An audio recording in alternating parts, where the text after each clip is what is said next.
Hi, I'm Jean Regasa. I'm 26 years old from Davao, Philippines.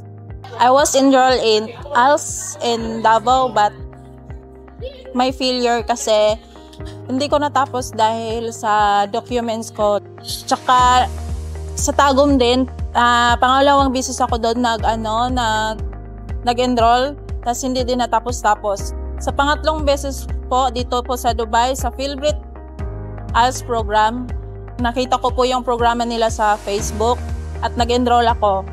At ngayon, na-receive ko na ang aking certificate.